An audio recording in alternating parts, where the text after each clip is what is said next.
तलाक ही उसका एकमात्र आधार है। अच्छा, ऐसा कारण आप नहीं बता रहे हैं, कारण क्या हुआ, क्यों वो अलग होना चाह रही है? पवन सिंह आज क्यों नहीं उपस्थित रहे, सबसे बड़ा सवाल, क्योंकि सब लोग यही जानना चाह रहे हैं कि वो आ गई, वो नहीं आए। जी जी, इससे अनगिनत बार बात किया हूँ, आप खुद टेलीफोनिक बात किए हैं? टेलीफोनिक बात किए हैं और मैंने निवेदन किया। क्या बोलती थी उनकी वाइफ? क्या मैं गंभीर आरोप भी लगाया जा रहा है, गर्भपात दो बार कराया गया है पवन सिंह के द्वारा उनकी वाइफ का। वो नहीं चाहते थे कि मतलब उनका संतान हो या आए इस दुनिया में, ऐसा आरोप जो है बहुत बड़ा आरोप लगाया गया है। देखो, आप तलाक एक्सेप्ट करेंगी या तलाक के मुकदमा के विरुद्ध में अपना वक्तव्य देंगी, लेकिन उन्होंने कोई जवाब नहीं दिया, उन्होंने पैसा मांगने का जवाब दिया। जी हैं, कई सारे गंभीर आरोप भी और लगे हैं, कह रहे हैं मारपीट भी होता था, कई सारे चीज होते। अच्छा, एक मतलब उनकी वाइफ का जो है प्रूफ है, एविडेंस है कि उन्होंने क्या कुछ कहा है उस समय। जी जी, पवन सिंह के द्वारा बार बार बातचीत करने का प्रयास किया गया, लेकिन वो कभी भी बातचीत नहीं करती थी। ऐसा क्यों? बिहार ही नहीं, पूरे देश और देश के साथ पूरे विदेश में डंका बजता है पवन सिंह सुपरस्टार का। जी हाँ, पवन सिंह जो कि उनके गाने और उनके म्यूजिक पूरे विश्व में बजते हैं। आज आरा से एक बड़ी खबर आ रही है। नमस्कार, आप देख रहे हैं आशा एक भारत, मैं रैना सिंह, और आज हम उनके वकील के पास बैठे हुए हैं, पवन सिंह के, सुदामा सिंह के पास, जो कि तलाक की अर्जी दी गई है उस पे ये बातें कर रहे हैं। कोर्ट में जिस तरीके से गवाही और जिस तरीके से पेशी होती है, जिस तरीके से तलाक दिया जाता है वो सारी चीजें जो है इनके हाथ में है। तो एक्सक्लूसिव इंटरव्यू सिर्फ और सिर्फ आप दर्शकों के लिए। हमारे साथ सुदामा सिंह जुड़ चुके हैं, पवन सिंह के सुपरस्टार, भोजपुरी के वकील। सर, सबसे पहले तो आपका हमारे चैनल में स्वागत है और धन्यवाद जो कि आप हमें समय दे रहे हैं इस बातचीत पे। थैंक यू, इसके लिए हम आपको आशीर्वाद दे रहे हैं। बहुत बड़ा मामला है, पवन सिंह सुपरस्टार, और ये हो गया तलाक, वो भी दूसरी पत्नी के साथ हो रहा है। जी हाँ, हमने उनके विरुद्ध तलाक का मुकदमा दायर किया है। अच्छा, आप लोगों ने दायर किया है? जी हाँ, हमने किया है और यह सत्य है कि वो मेरी पत्नी है। ये बड़ा खुलासा कर रहे हैं कि पवन सिंह के द्वारा तलाक की अर्जी दी गई है, ना कि उनके पत्नी के द्वारा अर्जी दी गई। जी हाँ, और वो मेरी पत्नी है, एडमिटेड है, और हमारे और उनके बीच 2018 में शादी हुई थी। ये पवन सिंह कह रहे हैं? जी हाँ, 6/3/2018 को मेरी शादी उनके साथ हुई थी। शादी के बाद वो मेरे घर आई थी, हम लोगों ने उनको काफ़ी मान सम्मान दिया, परिवार के सारे सदस्यों की तरफ से उनको काफ़ी मान सम्मान दिया गया। इस बीच उनके पिताजी हम लोग के घर आते थे, पवन सिंह के यहाँ आकर के संपर्क करते थे, और इसमें एक नया डेवलपमेंट ये हुआ कि उन्होंने अपनी बच्ची को ले जाने के लिए हम लोग के यहाँ निवेदन किया। कौन बच्ची? वो ज्योति सिंह जो मेरी पत्नी है पवन सिंह की, उनको ले जाने के लिए उन्होंने निवेदन किया। मतलब एक बेटी भी है उनकी, पवन सिंह, और पवन सिंह की पत्नी को ले जाने के लिए अपने घर पवन सिंह के ससुर ने निवेदन किया। अच्छा, ये कब की बात है? ये आपको 2019 की बात है। विदाई हो गई और पवन सिंह अपनी पत्नी की विदाई आपको 24/5/19 को कर दिए। जब ज्योति सिंह उनकी पत्नी जाने लगी तो अपने साथ सारा ऑर्नामेंट्स यानी स्त्री धन और सारा सामान लेकर के चली गई।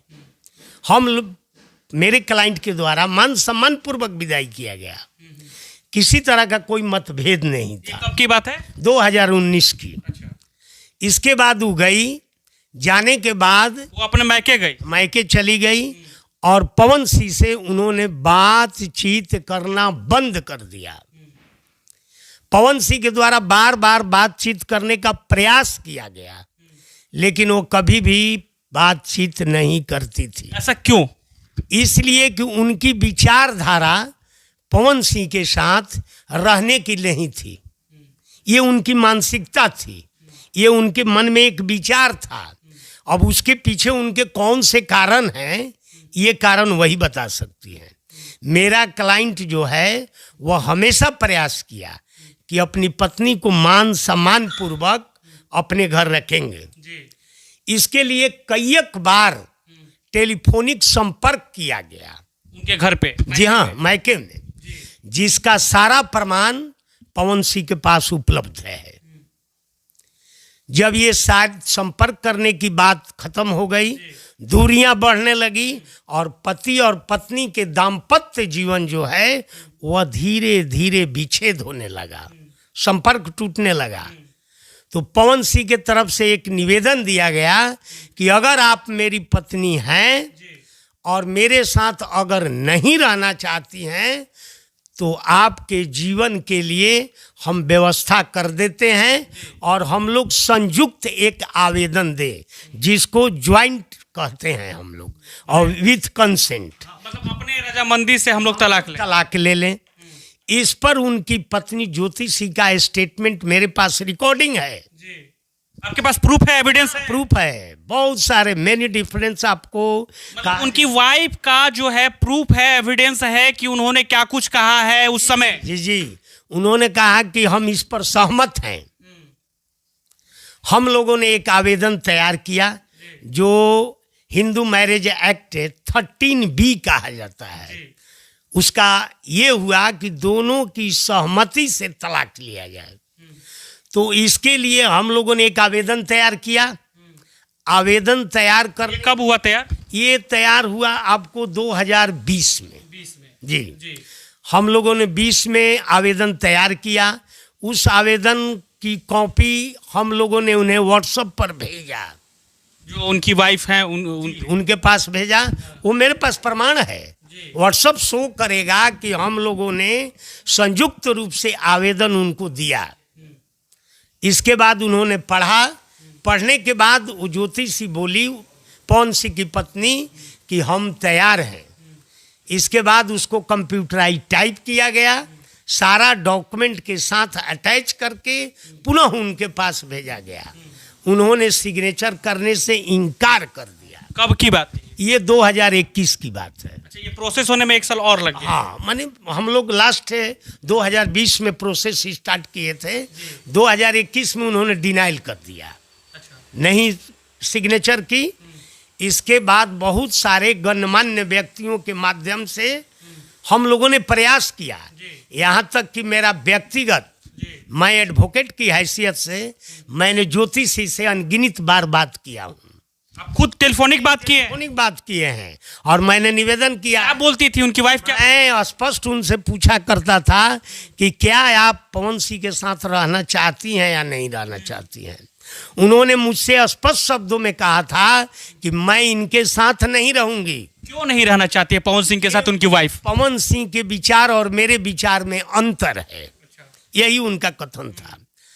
मैंने कई बार प्रयास किया। मैंने ये भी कहा था, मैं व्यक्तिगत कहा था कि आप अगर नहीं रहना चाहती हैं तो अपने जीवन के लिए कुछ उद्देश्य बनाइए। उन्होंने कहा कि मैं पढ़ लिख कर एक बड़ा आदमी बनना चाहती हूँ, लेकिन आप पढ़ने में अपने क्लाइंट से हमको मदद कराइए। ये बात ज्योति सिंह ने मुझसे कहा है। मतलब वो पैसा भी तो अभी वो कहा जा रहा है, अभी तो उनके वकील साहब भी रिपोर्ट भी आ रहा है कि उनके द्वारा अर्जी दी गई है। क्या चीज़ दी गई वो भी बता, तो वो भी बता देंगे। हम अब लास्ट लाइन में आ रहे हैं। इसके बाद हमने कहा कि तब आपको हम खर्च भी दिलवाएंगे पढ़ने के लिए, और आप ये बताइए नहीं रहिएगा तो तलाक दीजिए।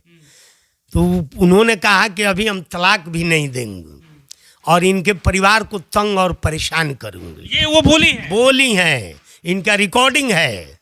हाँ। जी, तब हम, ये कब बोली? वो 2021 के बाद? 21 में। तब हमने 2021 में उनके विरुद्ध तलाक का मुकदमा दायर कर दिया।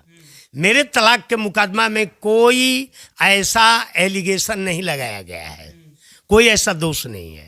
हमारा सिंपल है कि इनसे और हमारी विचारधारा दोनों में अंतर आ रहा है और मेरे साथ ये काफ़ी दूरियां बना चुकी हैं, जिससे मेरा दाम्पत्य जीवन भविष्य में इनके साथ पति पत्नी के रूप में चलने लायक नहीं है। इसलिए मैं तलाक का मुकदमा दायर करता हूँ। तलाक का मुकदमा दायर करने के बाद इनके पास मैंने न्यायिक प्रक्रिया के तहत नोटिस रजिस्टर कवर भिजवाया। आज ही न्यायालय में उपस्थित थी, लेकिन उन्होंने तलाक के मुकदमा के अर्जी का कोई जवाब नहीं दिया। आज क्या था? आज उनकी उपस्थिति हुई है कोर्ट में, क्या होने वाला था? आज कोर्ट में उनकी उपस्थिति के लिए रखा गया था टाइमिंग। आज वो स्वतः उपस्थित हुई हैं और उन्होंने तलाक के मुकदमा में जो मैंने आवेदन में अर्जी दिया है उस पर कोई जवाब नहीं दिया। उन्होंने पैसा मांगने का जवाब दिया। क्या बोली है? और बोली है कि उनका लिखित आवेदन आया है कि हमको 50,000 रुपया प्रति माह चाहिए, जिससे उनकी गलत मंशा जाहिर हो रही है। यानी पैसे लेकर के अपने माता पिता और परिवार का भरण पोषण करना चाहती हैं और मेरे क्लाइंट के साथ पति पत्नी का रिश्ता नहीं रखना चाहती हैं। ये उनकी मंशा जाहिर हो रही है। लेकिन तो आप लोग अर्जी दिए हैं तलाक का, तो वो तो चाह रही थी ना कि वो रहें आपके पवन सिंह। ऐसा उन्होंने कोई जवाब नहीं दिया है। ऐसा उन्होंने आज कोई लिखित जवाब मेरे कोर्ट में नहीं दिया है। उन्होंने जो जवाब दिया है उस जवाब में उन्होंने यही लिखा है कि 3 लाख रुपया प्रति माह हमको भरण पोषण दिया जाए। 3 लाख रुपए प्रति माह इन्होंने यही पिटीशन दिया है। हमने उनको तलाक का मुकदमा किया, मेरा क्लाइंट ने। तो तलाक के मुकदमा में 2 अर्थ आता है, या तो आप तलाक एक्सेप्ट करेंगी या तलाक के मुकदमा के विरुद्ध में अपना वक्तव्य देंगी।